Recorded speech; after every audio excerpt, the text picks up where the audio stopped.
Welcome to Sakshi non stop news. రోజంతా బిజీగా ఉన్నారా? న్యూస్ అప్డేట్స్ మిస్ అయ్యారా? డోంట్ వరీ, బ్రేక్స్ లేకుండా బోర్ కొట్టకుండా నాన్ స్టాప్ న్యూస్ ప్రతిరోజు రాత్రి 9 గంటలకు. నేను Kavitha. This is Karthik. Update చూద్దాం. హర్యానా అసెంబ్లీ ఎన్నికలు ప్రశాంతంగా ముగిశాయి. దాదాపు 70% పోలింగ్ నమోదైంది. కొన్ని చోట్ల క్యూలో ఉన్న వారికి ఓటు వేసే అవకాశం కల్పించారు. మొత్తం 90 స్థానాలకు ఒకే విడతలో పోలింగ్ జరిగింది. ఈ నెల 8న ఫలితాలు వెలువడనున్నాయి. ఇప్పటికే జమ్మూ కాశ్మీర్ 3 విడతల్లో పోలింగ్ జరిగింది.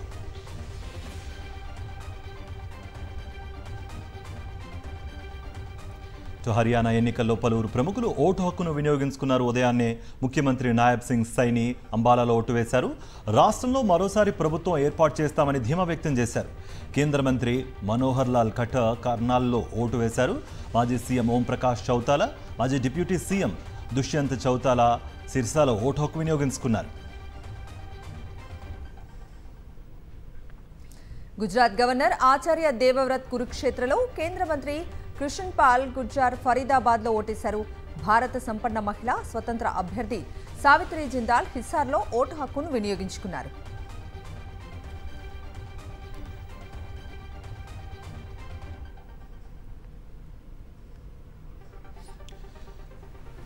హర్యానా హస్తగతమేనని తేల్చేశాయి ఎగ్జిట్ పోల్స్. రిపబ్లిక్, మ్యాగ్డ్రిడ్జ్, NDTV polls of pulse, Dainik Bhaskar సహా పలు సర్వేలు కాంగ్రెస్కు ఫుల్ మెజారిటీ కట్టబెట్టేశాయి. 90 అసెంబ్లీ నియోజకవర్గాలున్న హర్యానాలో ప్రభుత్వం ఏర్పాటు చేయాలంటే కనీసం 46 స్థానాల్లో విజయం సాధించాల్సి ఉంటుంది. రిపబ్లిక్, మ్యాగ్డ్రిడ్ కాంగ్రెస్ పార్టీకి ఏకంగా 55 నుంచి 62 సీట్లు వస్తాయని అంచనా వేసింది. బీజేపీకి 18 నుంచి 24, ఐఎన్ఎల్డి, బీఎస్పీ కూటమికి 3 నుంచి 6, జేజేపీకి 0 నుంచి 3, ఇతరులు 2 నుంచి 5 గెలుచుకుంటారని అభిప్రాయపడింది. కాంగ్రెస్ 55, బీజేపీ 26, ఐఎన్ఎల్డి 2, జేజేపీ 0 నుంచి 1, ఇండిపెండెంట్లు 3 నుంచి 5 స్థానాలు గెలిచే అవకాశం ఉందని ఎగ్జిట్ పోల్స్ ఇచ్చాయి. నిరుద్యోగం, అగ్నివీర్ పథకం, రైతు సమస్యలు, ధరల పెరుగుదల హర్యానాలో ప్రధాన సమస్యలుగా ఉన్నాయి. 10 ఏళ్ల ప్రభుత్వ వ్యతిరేకతకు తోడు రాష్ట్రంలో రైతులు, రెజ్లర్లు, యువత బీజేపీకి వ్యతిరేకంగా మారినట్లు పీపుల్స్ పల్స్ సర్వేలో వెల్లడైంది.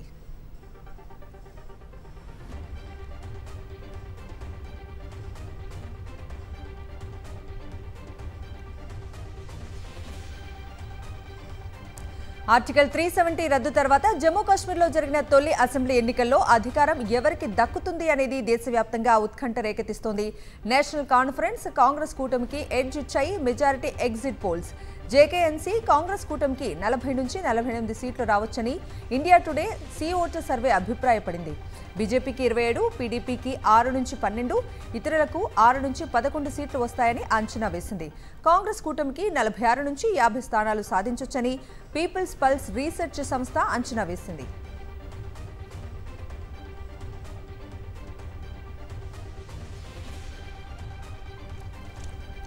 జమ్మూ కాశ్మీర్ ముఖ్యమంత్రిగా ఎవరికి ప్రాధాన్యం ఇస్తారని సర్వేలో కోరగా మాజీ సీఎం ఉమర్ అబ్దుల్లాకు సుమారు 28% మంది మద్దతిచ్చారు. రిపబ్లిక్, మ్యాగ్డ్రిడ్జ్ సంస్థ మాత్రం భిన్నంగా అంచనాలిచ్చింది. పీడీపీకి 28, బీజేపీకి 25, కాంగ్రెస్కి 12, ఎన్సీకి 15, ఇతరులు 7 సీట్లు గెలుచుకుంటారని అంచనా వేసింది.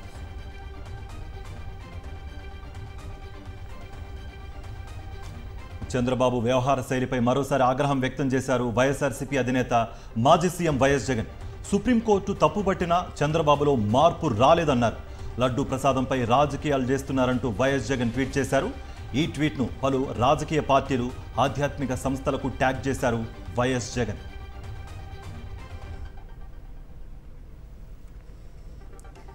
దేవుణ్ణి అడ్డం పెట్టుకుని రాజకీయాలు చేస్తున్నారంటూ కూటమి నేతలపై మాజీ మంత్రి కురసాల కన్నబాబు మండిపడ్డారు. చంద్రబాబు తప్పు చేశారని సుప్రీంకోర్టు మందలించిన లడ్డూ వ్యవహారంపై రాజకీయం చేస్తూనే ఉన్నారని ఆగ్రహం వ్యక్తం చేశారు. ఇక రాష్ట్రంలో ఉన్న సమస్యలపై దృష్టి పెడితే బాగుంటుందంటూ హితవు పలికారు కన్నబాబు.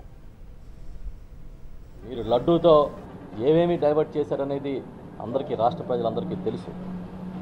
ఏమేమి డైవర్ట్ చేయాలని ప్రచారం చేశారో ప్రతి ఒక్కరికి తెలుసు. ఒక పక్క వరదలో తీవ్రంగా నష్టపోయిన కుటుంబాలు, లక్షలాది ఎకరాల్లో పంట నష్టం, వాళ్ళని మీరు పట్టించుకోలే. అదేవిధంగా ఇసుక తీవ్రమైన కొరత ఉంది. భవన నిర్మాణ కార్మికులు పనులు లేక అల్లాడుతున్న పరిస్థితి ఉంది. మరోవైపు నిత్యావసర వస్తువుల ధరలు చాలా అధికంగా పెరిగిపోయాయి. విశాఖ ఉక్కుని ప్రైవేటు పరం చేయడానికి అడుగులు పడతా ఉన్నాయి. సుమారు 4,000 మంది వర్కర్స్ని, కార్మికుల్ని తొలగించారని ఆందోళన జరుగుతోంది. మరోపక్క మెడికల్ కాలేజీ సీట్లు తగ్గిపోయినాయి. ఈ సమస్యలన్నింటినీ కూడా ఎందుకు మీరు గాలి కొదిలేశారని అడుగుతున్నా. ఈ సమస్యలన్నింటినీ గాలి కొదిలేసి మాది మంచి ప్రభుత్వం అని మీరు ప్రచారం చేసుకుంటూ ఉన్నారు. ఇది మంచి ప్రభుత్వం అని చెప్తూ ఉన్నారు. ఇది మంచి ప్రభుత్వం అని మీరు కాదు చెప్పాల్సింది, ప్రజలు చెప్పాలి. సోమిరెడ్డి చెప్పిన పనులు అధికారులు చేయకపోవడంతో ఆయన ఫ్రస్ట్రేషన్లో ఉన్నారంటూ విమర్శించారు మాజీ మంత్రి కాకాణి గోవర్ధన్ రెడ్డి. సోమిరెడ్డి బతుకంతా అవినీతిమయం అంటూ ఫైర్ అయ్యారాయన. వైఎస్ఆర్సీపీ నేతలపై దొంగ కేసులు పెట్టి ఇబ్బంది పెడితే తమ ప్రభుత్వం వచ్చాక తీవ్ర పరిణామాలుంటాయంటూ స్ట్రాంగ్ వార్నింగ్ ఇచ్చారు. నేను నీకు మరలా ఒక ఛాలెంజ్ విసురుతున్నా. నా మీద నీకు దమ్ము ధైర్యం ఉంటే ఏదైనా సరే ఎటువంటి విచారణకైనా నేను సిద్ధంగా ఉన్నా. కాబట్టి నీకు ధైర్యం ఉంటే నువ్వు రుజువు చేయించు. ఇదిగో పలానా దాని మీద నేను చెప్పా. పొదలకూరుకు సంబంధించి లేఅవుట్ల దగ్గర నువ్వు డబ్బులు తీసుకున్నావు 3 కోట్ల రూపాయలు. వాస్తవమా కాదా? ఫ్లై యాష్ బల్కర్లో నువ్వు కుమ్మే మాట వాస్తవమా కాదా? నువ్వేం చెప్పావు? అది నోరా లేదా అది మోరా తెలియని పరిస్థితి. పొంగనూరులో కిడ్నాప్, హత్యకు గురైన చిన్నారి కుటుంబాన్ని ఎమ్మెల్యే పెద్దిరెడ్డి రామచంద్రారెడ్డి, ఎంపీ మిథున్ రెడ్డి పరామర్శించారు. బాధిత కుటుంబానికి ధైర్యం చెప్పారు. నిందితులకు కఠిన శిక్ష పడేలా పోరాటం చేస్తామని బాధితులకు చెప్పారు. అయితే వైఎస్ఆర్సీపీ నేతలు పొంగనూరుకు వెళుతున్న సమయంలో పోలీసులు భారీగా మోహరించారు. బాధిత కుటుంబాన్ని పరామర్శించేందుకు వెళ్లిన పెద్దిరెడ్డి రామచంద్రారెడ్డి మిథున్ రెడ్డిని అడ్డుకునే ప్రయత్నం చేశారు.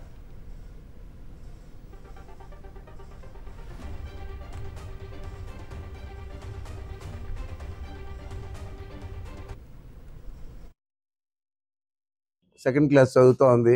ఇంటి ముందర ఆడుకుంటా ఉంటే ఆమెను ఎత్తుకెళ్ళిపోయి దారుణంగా సమ్మర్ స్టోరేజ్ ట్యాంకులు తేలే విధంగా చేయడం జరిగింది. వైఎస్ఆర్ కాంగ్రెస్ పార్టీ ఖచ్చితంగా ఇలాంటి సందర్భాల్లో ఆ కుటుంబానికి అండగా ఉండేదే కాకుండా ఈ రాష్ట్ర ప్రజలకు కూడా మేమున్నాము అని చెప్పి జగన్మోహన్ రెడ్డి గారు 9వ తేదీ పుంగనూరు పట్టణానికి రావడం జరుగుతూ ఉంది. రాష్ట్రంలో గత 100 రోజుల్లో ఇలాంటివి చాలా ఇదివరకు కర్నూలులో చూసాము. ఇప్పుడు పొంగునూరులో ఇంకా కూడా మిగతా చోట్ల కూడా ఇవన్నీ కూడా జరుగుతాయి. ఇవన్నీ కూడా ఇలాంటి ఘటనలు మళ్ళీ కూడా జరగకుండా ఉండే విధంగా ప్రభుత్వం వ్యవహరించాలని చెప్పి కూడా మేము కోరుతా ఉన్నాము. కూటమి ప్రభుత్వ 100 రోజుల పాలనలో 100కు పైగా హత్యలు జరిగాయన్నారు వైఎస్ఆర్సీపీ మహిళా విభాగం అధ్యక్షురాలు ఎమ్మెల్సీ వరదు కళ్యాణి. చిత్తూరు జిల్లా పుంగనూరులో చిన్నారి అస్పియా హత్యకు గురై 5 రోజులు గడుస్తున్నా నిందితులను పట్టుకోలేదని ఆగ్రహం వ్యక్తం చేశారామె. పాప అని వెతికి పట్టలేకపోయారు. బుధవారం అయ్యేసరికి ఈమె మృతదేహం అక్కడ సమ్మర్ స్టోరేజ్ ట్యాంక్లో దొరికింది. ఎంత దారుణమైన సంఘటనలు మన రాష్ట్రంలో జరుగుతున్నాయో మనం అర్థం చేసుకోవచ్చు.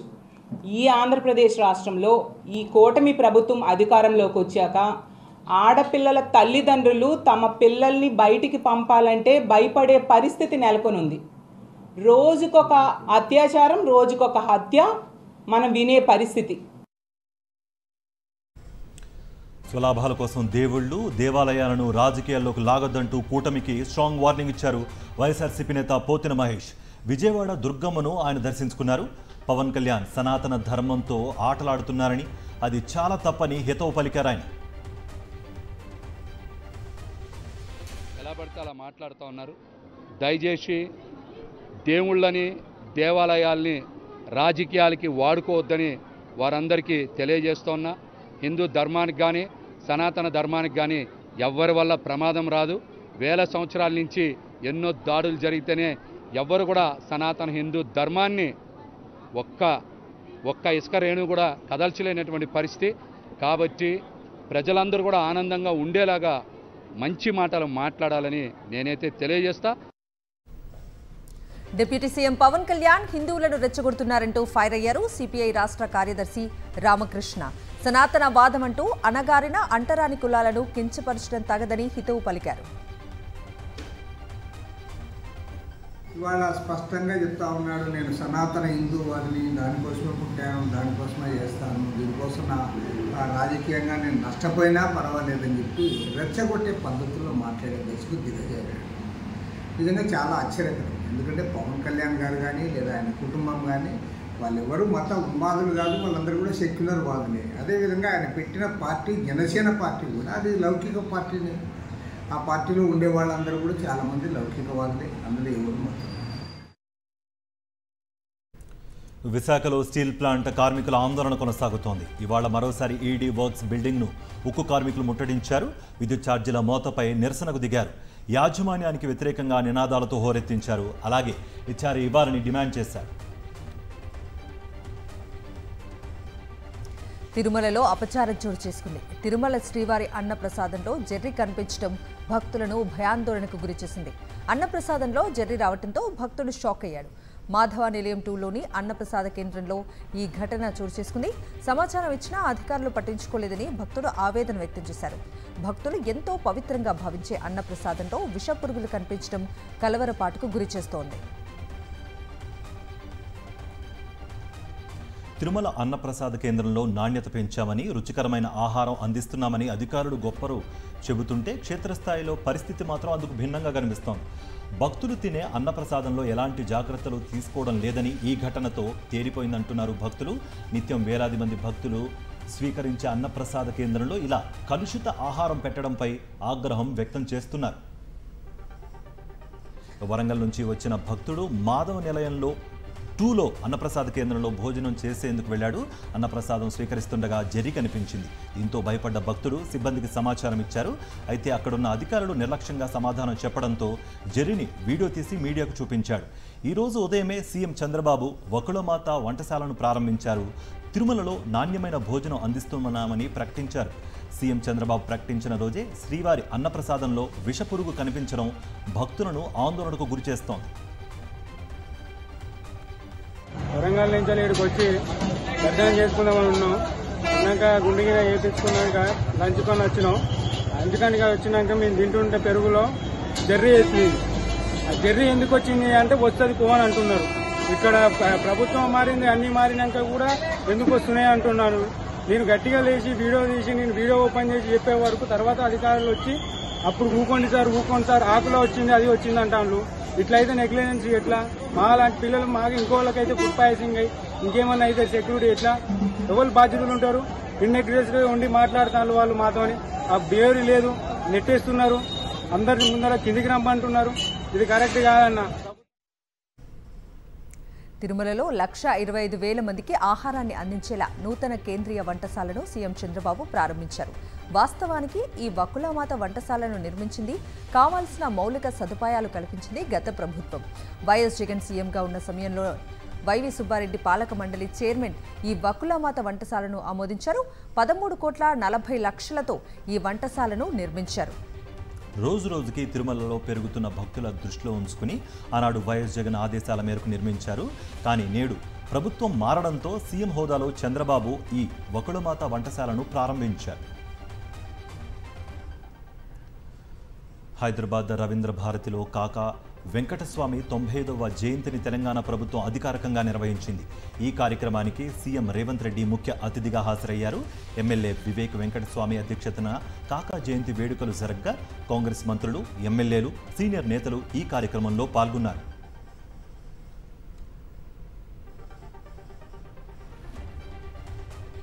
మూసీ నిర్వాసితుల సమస్యలపై ద్విసభ్య కమిటీ ఏర్పాటు చేసింది రాష్ట్ర ప్రభుత్వం. మూసీ నిర్వాసితుల సమస్యలపై సంప్రదింపుల బాధ్యతను మంత్రులు భట్టి విక్రమార్క, పొన్నం ప్రభాకర్కు అప్పగించింది. పేదలను ఆదుకునేందుకు తీసుకోవాల్సిన చర్యలపై చర్చించాలని సూచించింది. ఆర్థిక మంత్రిగా భట్టి విక్రమార్క ఉండగా హైదరాబాద్ ఇన్ఛార్జ్ మంత్రిగా పొన్నం ప్రభాకర్ ఉండటంతో వారిద్దరికీ బాధ్యతలు అప్పగించింది ప్రభుత్వం. మరోవైపు మూసీ నిర్వాసితుల జీవనోపాధి కోసం ప్రత్యేక కమిటీని ప్రభుత్వం ఏర్పాటు చేసింది. సెర్చ్ సీఈఓ దివ్య దేవరాజన్ చైర్మన్గా 14 మందితో కమిటీని నియమించింది.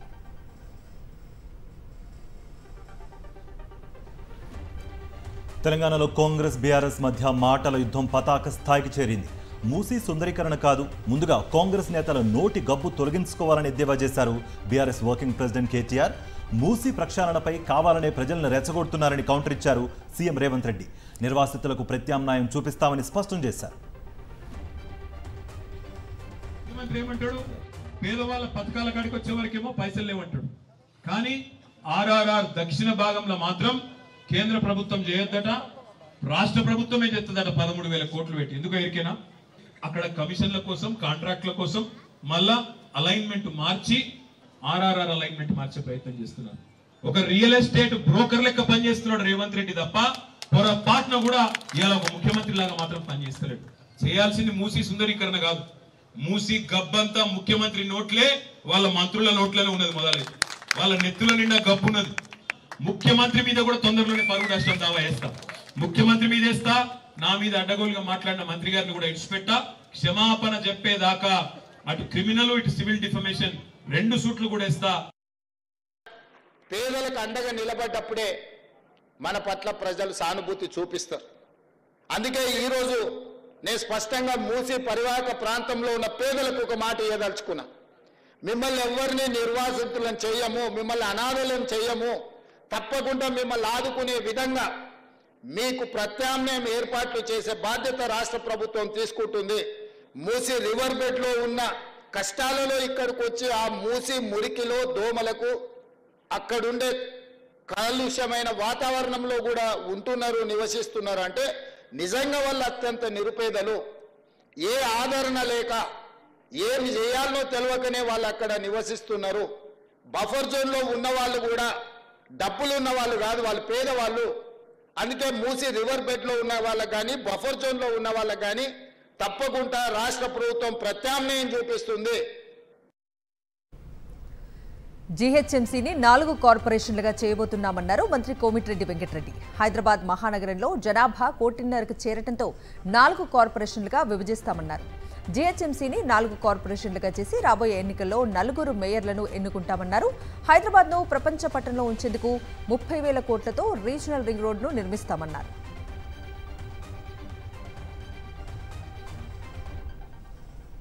హైడ్రా ఆర్డినెన్స్ కు తెలంగాణ గవర్నర్ ఆమోదించారు.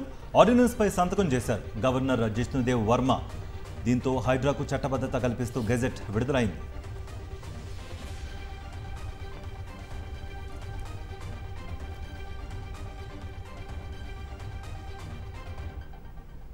ఇటు రాజేంద్ర ప్రసాద్ కూతురు గాయత్రి మృతిపై జూనియర్ ఎన్టీఆర్ ట్విట్టర్ వేదికగా స్పందించారు.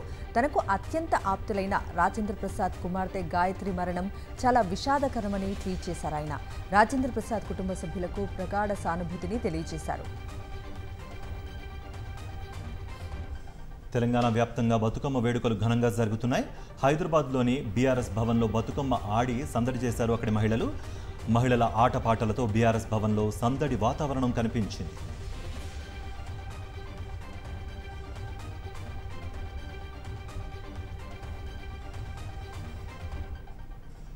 తెలంగాణ వ్యాప్తంగా బతుకమ్మ వేడుకలు ఘనంగా జరుగుతున్నాయి. హైదరాబాద్ గాంధీ భవన్లో బతుకమ్మ ఆడి సందడి చేశారు మహిళలు.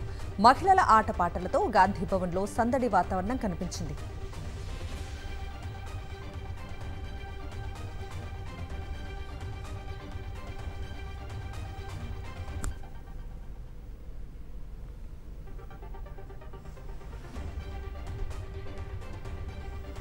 తిరుమలలో శ్రీవారి బ్రహ్మోత్సవాలు నేత్రపర్వంగా సాగుతున్నాయి. హంసవాహనంపై మలయప్ప స్వామి విహరిస్తున్నారు. ఉదయం చిన్నశేష వాహనంపై విహరించిన స్వామివారు ఇప్పుడు హంసవాహనంపై భక్తులకు దర్శనమిచ్చారు. శ్రీవారి ఊరేగింపుతో తిరువీధులన్నీ గోవిందనామస్మరణతో మారుమోగాయి.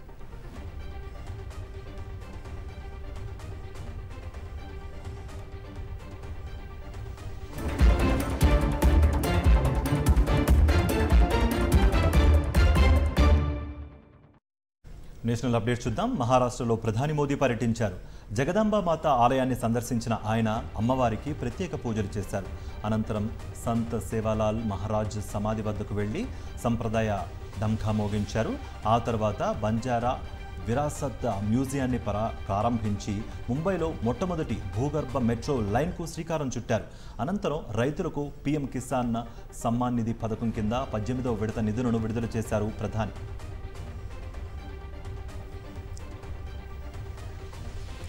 మహారాష్ట్రలో నిర్వహించిన బీజేపీ బహిరంగ సభలో ప్రధాని మోదీ తెలంగాణ ప్రభుత్వంపై కీలక వ్యాఖ్యలు చేశారు. రైతు రుణమాఫీ హామీతోనే తెలంగాణలో కాంగ్రెస్ అధికారంలోకి వచ్చిందన్నారు. ప్రభుత్వాన్ని ఏర్పాటు చేసి ఏడాది కావస్తున్నా రుణమాఫీ మాత్రం చేయలేదన్నారు మోదీ. మహారాష్ట్ర రైతులు ఈ విషయాన్ని గుర్తుపెట్టుకుని మహావికాస్ అఘాడీ కూటమిని ఓడించాలని పిలుపునిచ్చారు. तेलंगाना में ये लोग कर्ज माफी का वादा करके सत्ता में आए, लेकिन सरकार बनने के बाद इतना समय गुजर गया, अब किसान कुछ पूछ रहे हैं कि उनका कर्ज माफ क्यों नहीं हुआ। भाइयों और बहनों, हमें भूलना नहीं है, महाराष्ट्र में भी कांग्रेस और महाआघाड़ी सरकार ने सिंचाई से जुड़े कितने कामों को रोक कर रखा था। जब एनडीए सरकार आई, उसने इस दिशा में तेजी से काम किया।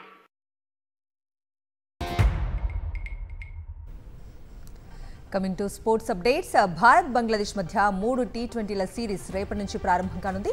తొలి మ్యాచ్ గ్వాలియర్ స్టేడియంలో జరగనుండగా ఈ సిరీస్కు టీమిండియాలో హిట్టర్ రింకు సింగ్ చోటు దక్కించుకున్నాడు. అయితే రింకు సింగ్కు సంబంధించి ఒక వీడియో సోషల్ మీడియాలో వైరల్ అవుతోంది. రింకు తన చేతిపై దేవుడు ప్లాన్ అని రాసుకున్న టాటూ ఇప్పుడు చర్చనీయాంశంగా మారింది. ఆ వీడియోలో టాటూ వెనుక ఉన్న కథను చెప్పాడు రింకు సింగ్. 7 ఏళ్ల పాటు ఐపీఎల్లో ఆడేందుకు ఎదురు చూశానని, దేవుడు ప్లాన్ ప్రకారమే ముందుకెళ్తున్నానని అన్నాడు.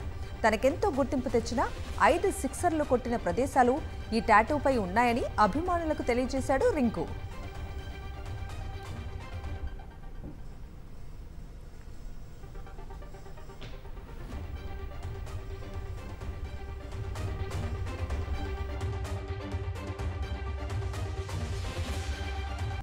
ఇప్పుడు స్క్రీన్ 90 చూద్దాం. దేవర 1లో చూపించిన నేపథ్యానికి పూర్తిగా భిన్నమైన బ్యాక్ డ్రాప్ ని పార్ట్ 2లో కొరటాల ప్లాన్ చేస్తున్నారని, యాక్షన్ సీన్స్ కూడా అదిరిపోతాయని చిత్ర యూనిట్ నుంచి సమాచారం వస్తోంది. ఐకాన్ స్టార్ అల్లు అర్జున్ నటిస్తున్న the most awaited movie Pushpa 2. ఈసారి పుష్ప 2 చిత్రాన్ని నార్త్ లో సాలిడ్ గా ప్రమోట్ చేసేందుకు బన్నీ రెడీ అవుతున్నాడు. మారుతి ప్రభాస్ కాంబినేషన్ లో వస్తున్న రాజాసాబ్ మూవీ షూటింగ్ ను నవంబర్ చివరి నాటికి పూర్తి చేయాలని ప్రభాస్ డైరెక్టర్ మారుతికి చెప్పాడని టాక్ నడుస్తోంది. కిరణ్ అబ్బవరం కా మూవీ ఫస్ట్ సింగిల్ కి సంబంధించిన అప్డేట్ వచ్చింది. ఆదివారం సాయంత్రం 7:29 జాతర బ్యాక్ డ్రాప్ లో చిత్రీకరించిన మొదటి పాటని విడుదల చేయబోతున్నారు. కృష్ణవంశీ దర్శకత్వంలో రవితేజ, శ్రీకాంత్, ప్రకాష్ రాజ్, శివాజీ రాజా ప్రధాన పాత్రల్లో నటించిన సినిమా ఖడ్గం.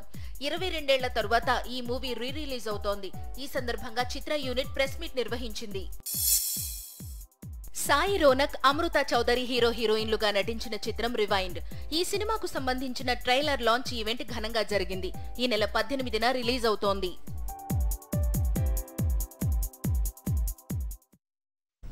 YTV non-stop news updates.